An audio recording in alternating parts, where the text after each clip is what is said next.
A very warm good evening to our viewers. Welcome to the Evening Review Show. I'm your host, Matthias Aufiko. Well, our neighbors, we call them our big brothers, South Africa that is, will on Saturday celebrate the 30th anniversary of the freedom and democracy. And for that, we have in studio High Commissioner to Namibia, Her Excellency Thenjiwe Mtintso. Your Excellency, good evening and welcome.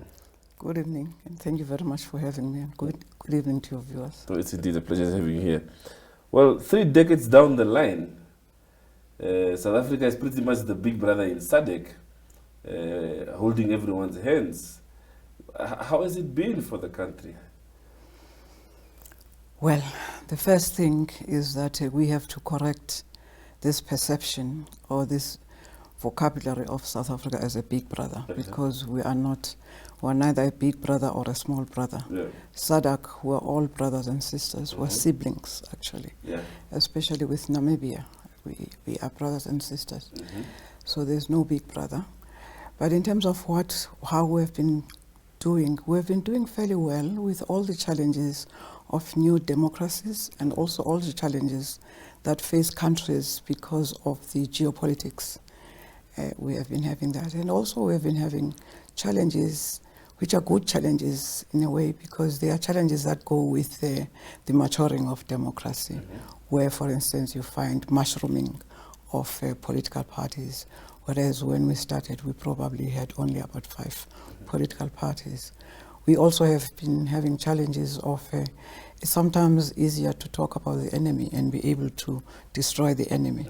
But when the enemy is faceless, which is the poverty, crime, inequality, then that becomes a little bit difficult to face. And 30 years down the line, many of those problems still persist. And of course, citizenry, people want to feel the impact to say, we've been independent for so long, somehow we must see change as far as the betterment of the living standards is concerned. Yes, and they are correct to want to get the change now, but unfortunately, there's been nowhere in the world where you take over a country like South Africa with that kind of apartheid that has been there for a long, long time. And colonialism, the combination of apartheid and colonialism is very difficult to then think that in a mere 30 years you shall have reached Ganana if you're a Christian, or you shall have reached Uhuru. So it's understandable, but it's those challenges that the government is really faced with. And some of the challenges we do say as government that they are also self-created. But they are challenges and they are being addressed from the question of, for instance, the question that now is facing us, shortage of electricity, shortage of water, shortage of houses, unemployment, especially for the youth, inequality, especially for the women. All those are the challenges that face us. Yeah. You would perhaps see that even in Namibia, you sort of hear this in pockets where people are saying, it seems like the government in charge are not doing much to improve the lives of people. Some are even saying it seems life under apartheid was better. What do you make of such those type of talks? I usually come from the era of struggle, and I was also in the struggle. That's why I spent more than 20 years in exile. I usually empathize, but also feel that what is necessary is to educate, especially the young people, because when they say it was better before, they don't know what before was. They just see what is happening now, and their measurements is just they are measuring probably with a neighbor who happens to be a little bit richer than their own homes. It is a painful thing for us, both Namibia and South Africa, that even today we have not been able to reach the goals that we had set ourselves. And as I was saying earlier, that it's not yet Uhuru. But nobody ever actually said how many years would it take us to get to this Uhuru. And the second part is that it's not as if those that brought us to the situation where we are have stopped trying to take us back to where we were. Whether it was the colonizer themselves in South Africa who are holding on to investments, for instance. They don't want to invest. They are on a slowdown on investments, or whether it is actually some of the international communities or countries that didn't want to see a particular kind of development in countries like Namibia, like South Africa. So they would have their agenda that is continuing, whether it is continuing openly or subtly, but it is continuing. And sometimes we fall prey to this because we cannot manage, we cannot have the resources we want. So we go to them to ask for these resources. And sometimes these resources are conditional, on condition, and sometimes it's not even said that it's conditional, but you sense the condition, you see what is happening. One example, a simple example, we are faced with COVID the world over. Rich, poor, black or white. But the developed world has got, the means to get medication or whatever that was needed. But then they have the apartheid, where it's not being distributed, it's not being given to us. And when it's given to us, it's at a cost that is probably 3 times than what it would have cost had we been in the EU, as an example. So we don't have the ways and means of producing our own, but those that have hold it back. And yet then later on, they are then going to shout, for instance, we as South Africa, oh, South Africa has this. And the other side is the fact that South Africa discovers different kinds of COVID because our scientists are advanced. Then it's shouted, it is in South Africa. We have discovered it. We are contributing to the world to say, look, there is also this strain of COVID. But no. So I'm just making an example that sometimes things are not as they look. Those who claim to be our friends are not necessarily 100% friends. They are friends for their own benefit. There are also talks to say, and it really goes for a lot of African governments where people would say that people are in control of the country, so there's no one else to blame for the conditions on the ground. You say that maybe those who are propagating apartheid, they are still active within the system, keeping on to investments. But who's the one that's sitting on the decision-making table? The one that is in charge is an African man. So we can probably 1 or 2 women is an African man. However, you work according and with the conditions, that the environment that you find yourself in. You get to rule the country like Namibia or South Africa. You find that much as you were fighting this apartheid, you did not know how entrenched it is, whether it is the mines, who owns the mines, who owns the minerals, who owns the factories, who owns anything. So you get your political freedom very quickly because it's quicker to go and vote. But when it comes to transfer of the real resources, you don't get this transferred. So, and you can't grab because you still need part of that expertise that produces those resources. So the way you are then going to be doing it is going to sound like you are moving very slowly, whereas you are moving strategically, because you don't necessarily, as other political parties say, want to kick out the previous colonizer or these Boers in our case.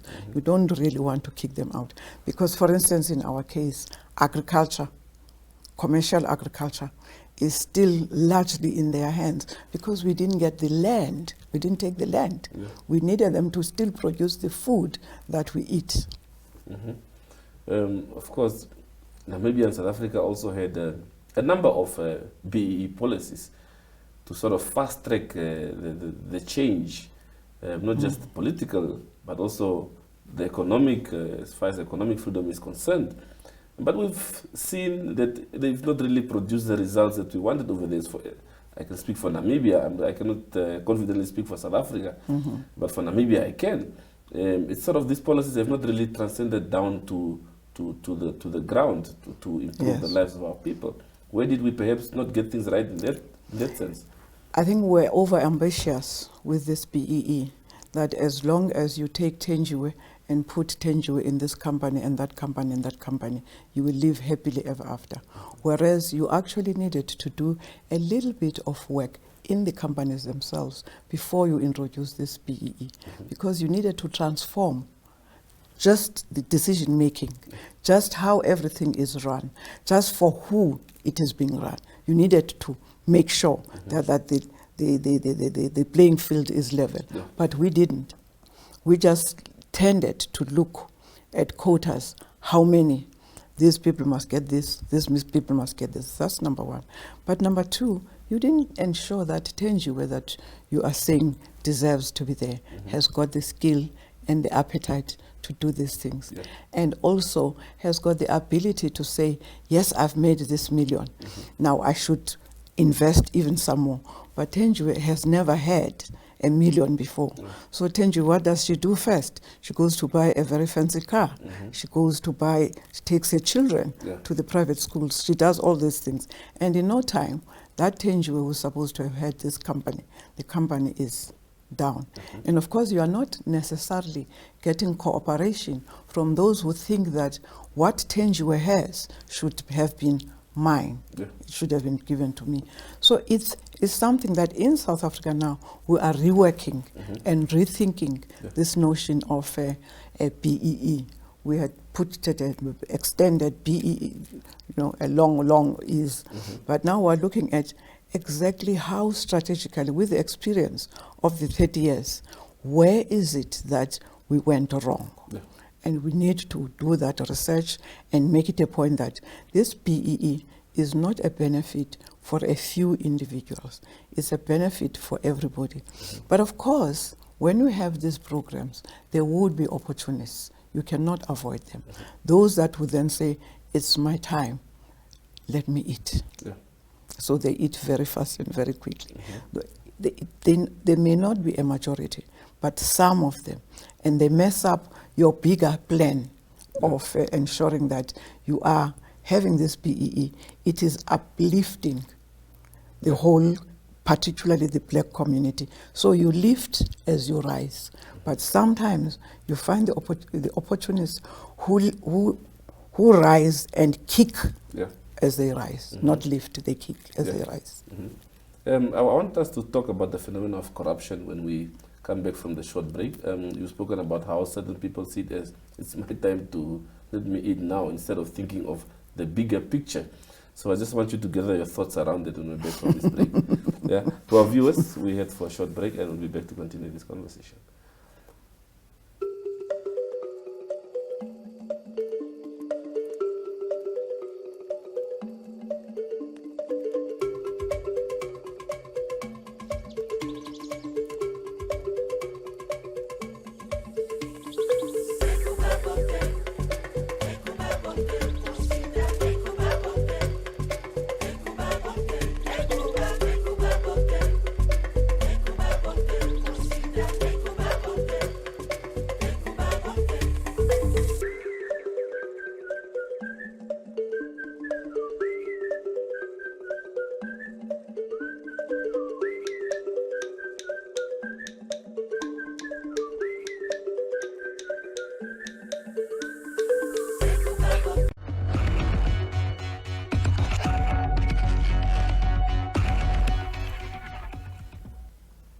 Welcome back from this short break. Your Excellency, the issue of corruption, and especially the management of public resources as far as that is concerned, we spoke about frameworks such as the BEE to really help uplift the poor in our society, in our respective societies. There's what they call, when they say leaders eat last. You've mentioned now where you say that there are those who feel that when they're in positions, let me eat now because I'm here now. How do we create that value system that we spoke when we were on the break, when we spoke off camera now? How do we create that value system where it's really entrenched in, especially the public officials, where it's entrenched to say, I'm here to serve? I think there's probably a generation that is already a lost generation, like my generation, who are too old to learn better things. So if we are corrupt now, in my age of 73 as I am, then it's very difficult to think that you can change me. But you can still continue to show what destruction I'm causing with my corruption. Even if it's not corruption, but not doing what I'm supposed to do. Yeah. But the generation we've got to focus on are the children and our young people. Because Africa has got that advantage of it has got the young people. So the young people have got to be reoriented from what we are. Some of us, not all of us. So that corruption, they should not be looking at, I must get rich fast. And secondly, they should move away from this notion of amassing is what identifies you, that makes you important in terms of how many cars, how many. They must actually have the principle of, I must value the next person, ubuntu, which is, I am here because you are here. And your injury is my injury, because I cannot be rising alone in a community surrounded by poverty. So I've got to make sure that I lift as I go up. But that can only be transmitted to our young people. Our young people must not begin to worship amassing goods, amassing so-called wealth. Material wealth is not the worth of an individual in our African society. Material wealth is, what are you worth as a man or as a girl or as a woman? So that's the material wealth. And we've got to work very hard now with the young people of today. Yeah, of course, as much as South Africa is looking forward to 27 April, there's also an eye on 29 May when the country goes to the polls. How do you see that playing out? And there's a lot of dynamics within the South African political arena at the moment. How do you see that playing out? I'll start with the 30th, because that's where we've got to be celebrating. 29th is an incidental thing of our democracy. 30th of April, not 30th, the 27th of April is the most important day for us. And it's not only for ourselves, it's also for Namibia and the continent. It should always be remembered that we would never have achieved our democracy, our freedom, had Namibia not been free. Because it was Resolution 435 in the UN that pushed the Boers to exit Namibia. And it was also the Kwichokwana Valley in Angola that pushed the Boers to get out of Angola, and that made it possible for us as South Africans to get free. I always want to emphasize this, because the younger generation looks at South Africa and thinks that it is glamorous and all those things, and yet it is Namibia. South Africa is just a bigger Namibia. Had you not been there, we would not. So this time, we are celebrating the whole year through.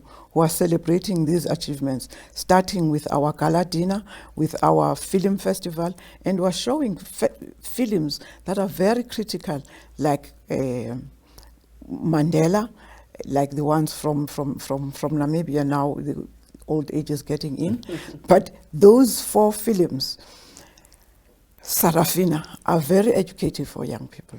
And we are going to have a debate in June, a debate between high schools, 4 high schools, for young people to tell us what is their life, how do they see their life, how do they see their present, their future, and how do they deal with their past, so that we can hear from them.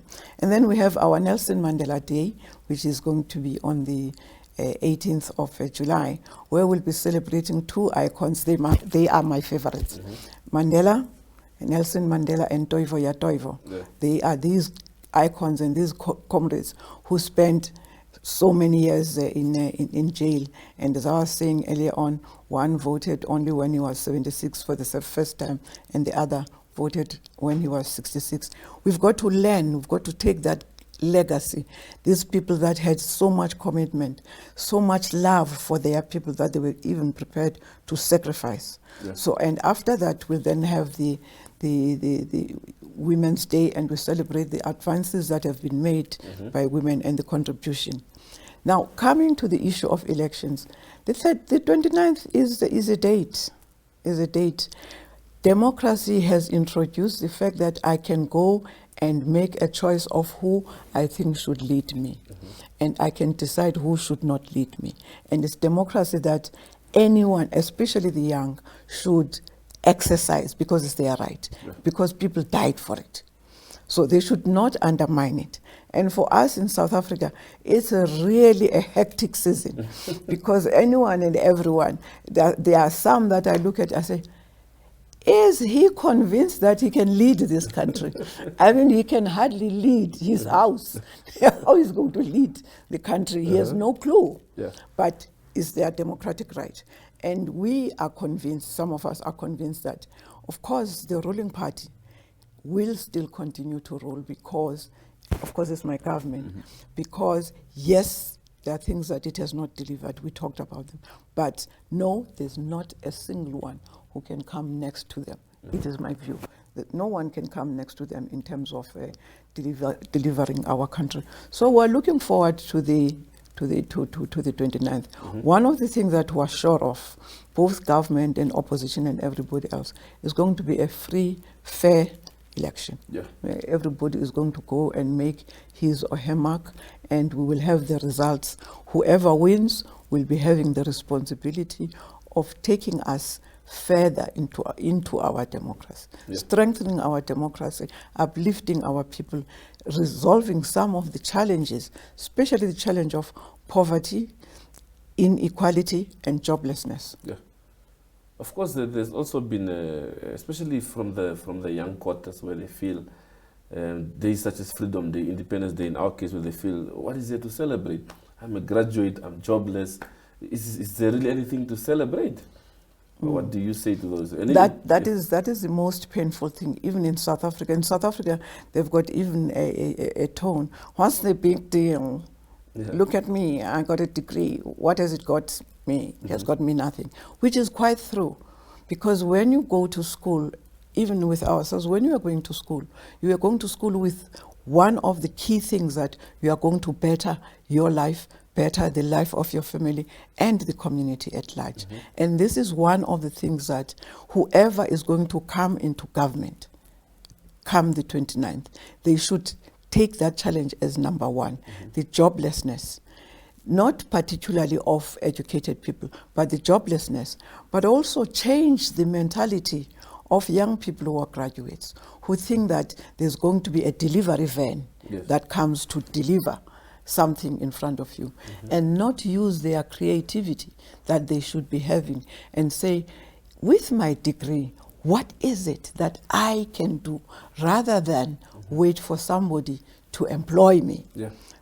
I've got a degree, I'm empowered in this. Yes, I'm still staying in Kuku, but what can I do? Where are the entry points? Instead of depending only on, I hereby beg to apply for a job, because that's now, in these times, in my times probably it worked, but these times, these current times, it's very few people that are going to get jobs because they've done this application.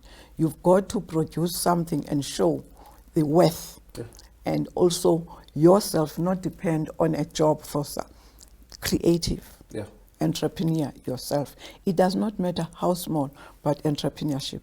And you know what is funny is that when we were young, we used to sell apples in trains after school, collect some apples, some bananas and everything, and go in trains and sell. And that was entrepreneurship, because if you don't sell anything from those apples, you don't have money to carry to school the following day. So that entrepreneurship should be in the minds of our educated children. Well, Your Excellency, thank you very much for your time this evening. Thank you. We wish you well for the celebration, the festivities, and also a free, fair, and peaceful elections on the 29th. Thank you very much. No, we're going to have that. All the best. We wish Namibia the same. Thank you. Well, to our viewers, that's it from the Evening Review team. See you again tomorrow, same time, same place.